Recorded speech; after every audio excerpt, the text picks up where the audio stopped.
Hey everyone, if you're new, welcome. My name is Jalen and my daughter Amaya was born without her legs and her ears. I want to take a moment to explain my thoughts on her hearing loss and implants and learning sign language. Essentially, there are two types of hearing loss. There is conductive and there is sensorineural. Conductive is the type that Amaya has, so there's nothing internally wrong with her ears. There is just unopened ear canals. With sensorineural, it's something to do with the internal ear, the nerve, the bone. Something is wrong in the internal ear and it's causing hearing loss that way. With that, you have two separate types of implants. You have the Baha implant, which is what Amaya has. She does not have the implant. She has the Baha hearing aid. And there are cochlear implants. With that being said, Amaya's type is not able to be implanted until she's like 5 or 6 anyway, because it's a different type of implant. Cochlear implants are soon, like 12 to 18 months. Everyone always asks me, why do I not have cochlear implants? Is Amaya not getting cochlear implants? She will never have cochlear implants because the cochlear implant is not for the type of hearing loss that Amaya has. With that being said, if your child is diagnosed with any type of hearing loss, the first thing that the ENT is going to want to do is push implants on you. You need to do extensive research on cochlear implants or Baha implants or whatever implant they want to do.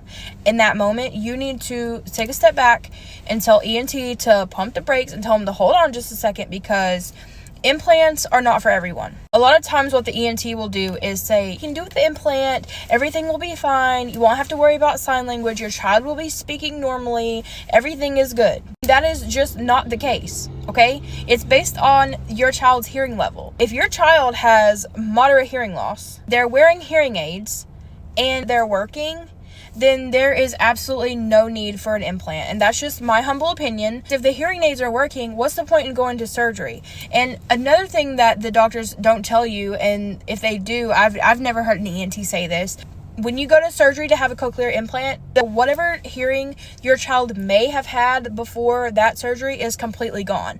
When they take their cochlear implants off, they can't hear anything. That's something that you really need to think about. If my child only has moderate hearing loss and their hearing aids are working and we go to surgery for a cochlear implant, now when my child's hearing aids are off, they can't hear anything.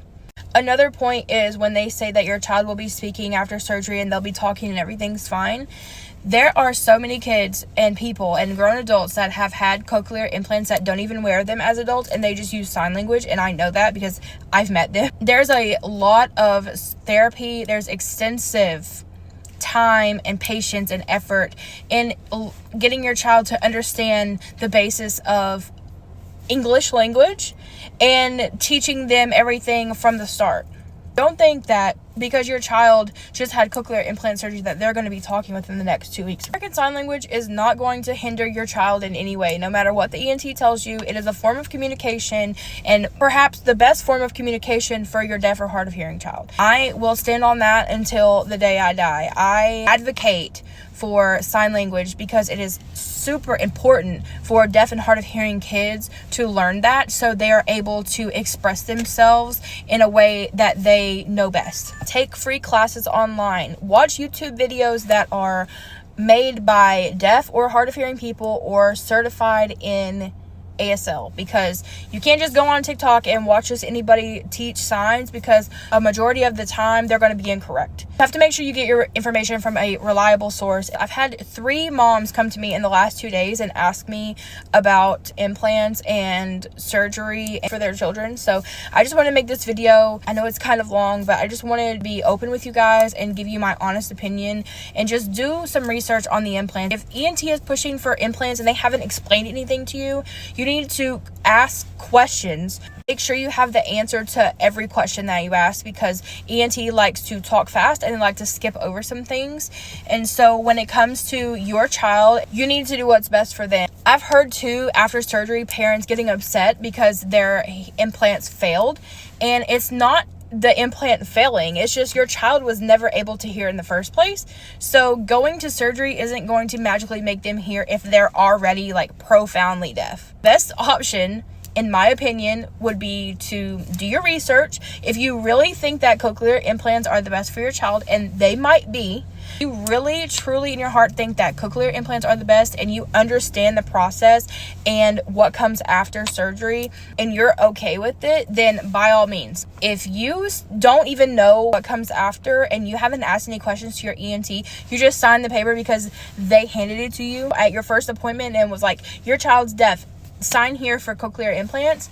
No, you need to reevaluate your entire situation. The majority of the time, it's not what's best for your child. And when we found out that Amaya had hearing loss, my very first question to the audiologist was, do we need to learn sign language? And her answer to me was, you don't have to. So my child can't hear. How am I going to communicate with her? Oh, well, we have a hearing aid. Here's your hearing aid.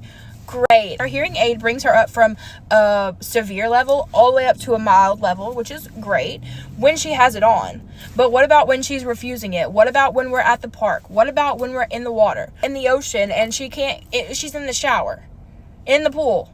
Something serious may happen, and I need to communicate with her.